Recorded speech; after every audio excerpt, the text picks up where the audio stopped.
اعوذ باللہ من الشیطان الرجیم بسم اللہ الرحمن الرحیم۔ میرے تمام سننے والے بہن بھائیوں کو السلام علیکم ورحمۃ اللہ وبرکاتہ۔ امید کرتا ہوں آپ سب خیریت سے ہوں گے۔ آج ہم جس شخصیت کے بارے میں بات کریں گے وہ ہمارے پیارے آقا صلی اللہ تعالی علیہ وسلم کے بہت ہی جلیل القدر صحابی حضرت سیدنا ابو ذر غفاری رضی اللہ تعالی عنہ کی ذات مبارک ہے۔ آپ صلی اللہ تعالی علیہ وسلم نے فرمایا، جسے یہ بات پسند ہو کہ وہ صورت و سیرت میں حضرت عیسیٰ علیہ السلام کے مثل کو دیکھ لے تو وہ ابو ذر کو دیکھ لے۔ پیارے بھائیو، زہد و تقوی میں بے مثل، علم و عمل میں یکتا حضرت سیدنا ابو ذر غفاری رضی اللہ تعالی عنہ کا شمار نہایت جلیل القدر صحابہ کرام میں ہوتا ہے۔ آپ رضی اللہ تعالیٰ عنہ وعدہ نبھاتے، وصیت پوری فرماتے، لوگوں سے بلا ضرورت میل جول رکھنے سے کتراتے، حق بات بیان کرنے میں کسی ملامت کرنے والے کی ملامت سے خوف زدہ نہ ہوتے، اور نہ ہی حکمرانوں اور بادشاہوں کے رعب و دبدبے سے گھبراتے۔ ہر طرح کی مشقتوں اور تکلیفوں میں بھی دین اسلام پر ثابت قدم رہے۔ ایک روایت کے مطابق نور اسلام کی کرنیں مکہ کی وادیوں سے نکل کر قبیلہ غفار تک پہنچی تو آپ رضی اللہ تعالیٰ عنہ مکہ پاک حاضر ہو گئے، لیکن کسی سے حضور اکرم صلی اللہ علیہ وسلم کے بارے میں پوچھ نہ سکے۔ حضرت سیدنا علی المرتضیٰ کرم اللہ وجہ الکریم آپ کو مسافر خیال کر کے گھر لائے اور مہمان نوازی کی۔ اگلے دن پھر لائے اور فرمایا، اس شہر میں آنے کا کیا مقصد ہے؟ آپ نے دل کا حال بیان کیا تو حضرت سیدنا علی رضی اللہ تعالی عنہ نے فرمایا، میرے پیچھے چلے آؤ۔ اس طرح آپ رضی اللہ تعالی عنہ بارگاہ رسالت میں حاضر ہوئے اور اسلامی طریقے کے مطابق رسول اللہ صلی اللہ تعالی علیہ وسلم کو سلام پیش کرنے کی سب سے پہلے سعادت پائی۔ قبول اسلام کے بعد کفار و مشرکین کی جانب سے اذیتیں برداشت کی، آخرکار اپنے قبیلے میں لوٹ آئے اور پھر غزوہ خندق کے بعد ہجرت کر کے مدینہ تشریف لائے اور اہل صفا میں شامل ہو گئے۔ آپ رضی اللہ تعالیٰ عنہ جان عالم صلی اللہ علیہ وسلم کی خدمت گزاری کے فرائض سرا انجام دیتے تھے۔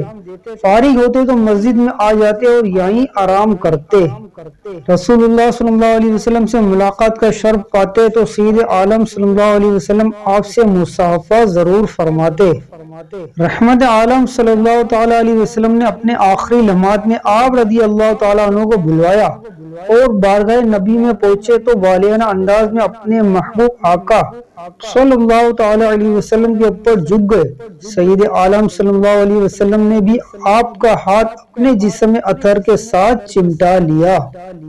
ایک مرتبہ آپ رضی اللہ تعالیٰ عنہ کے غلام نے آپ کی بکری کی ٹانگ توڑ دی۔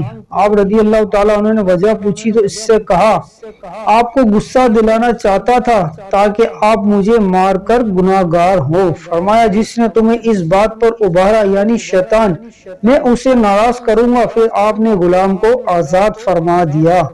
سونا چاندی اپنے پاس جمع رکھنا آپ رضی اللہ تعالیٰ عنہ کو سخت ناپسند تھا۔ ایک مرتبہ حضرت سیدنا امیر معاویہ رضی اللہ تعالیٰ عنہ نے آپ کے پاس رات کے وقت 1000 دینار بھجوائے۔ آپ نے سارے دینار صبح ہونے سے پہلے صدقہ کر دیے۔ ایک دفعہ کسی نے آپ سے پوچھا، آپ دوسروں کی طرح اپنی جائیداد کیوں نہیں بناتے؟ ارشاد فرمایا، مجھے امیر بننے کی خواہش نہیں۔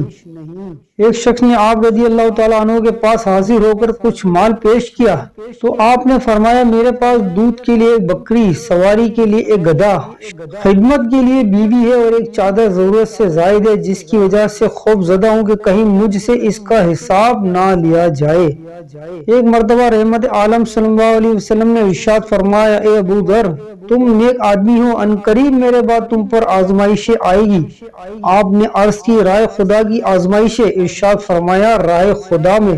عرض کی، حکم الہی کو خوش آمدید۔ غزوہ تبوک کے سفر میں آپ سب سے الگ چل رہے تھے۔ یہ دیکھ کر سید عالم صلی اللہ علیہ وسلم نے فرمایا، اے ابو ذر، تم تنہا چلو گے، تنہا مرو گے اور تنہا ہی اٹھائے جاؤ گے۔ سید عالم صلی اللہ علیہ وسلم نے جو فرما دیا وہی ہو کر رہا۔ چنانچہ نبی پاک صلی اللہ علیہ وسلم کی ظاہری وفات کے بعد آپ نے ملک شام کے گاؤں میں مستقل رہائش اختیار کر لی۔ پھر حضرت سیدنا عثمان غنی رضی اللہ تعالیٰ عنہ کے دور خلافت میں دمشق چلے گئے، واعظ و نصیحت کا سلسلہ جاری رکھا۔ حضرت سیدنا ابو ذر غفاری رضی اللہ تعالیٰ عنہ کا وصال مبارک سن 32 ہجری میں ہوا۔ وقت وصال اہلیہ محترمہ حضرت سیدنا ام ذر رضی اللہ تعالیٰ عنہ رونے لگی تو پوچھا کیوں رو رہی ہو؟ عرض کی میرے پاس اتنا کپڑا نہیں کہ آپ کو کفن دے سکوں۔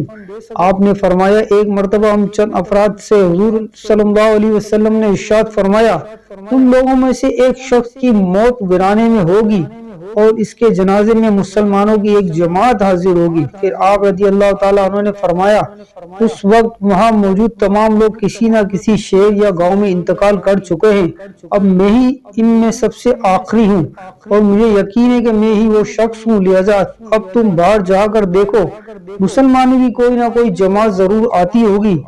ام ذر رضی اللہ تعالیٰ عنہ باہر رستے میں انتظار کر رہی تھی کہ ایک قافلے کے آثار نظر آئے۔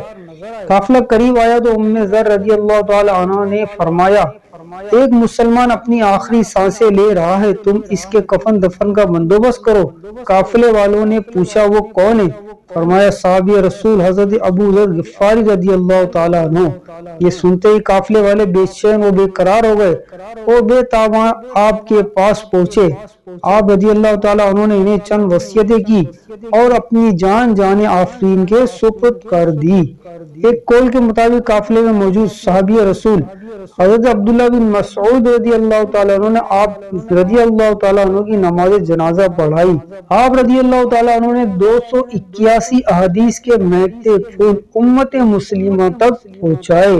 اللہ پاک کی ان پر رحمت و ان کے صدقے ہماری مغفرت ہو۔ ایسی اچھی دینی معلوماتی ویڈیو دیکھنے کے لیے ہمارے چینل کے ساتھ وابستہ رہیے۔ چینل کو لازمی سبسکرائب کر لے، ویڈیو کو لائک بھی کر دے۔ جزاکم اللہ خیرہ۔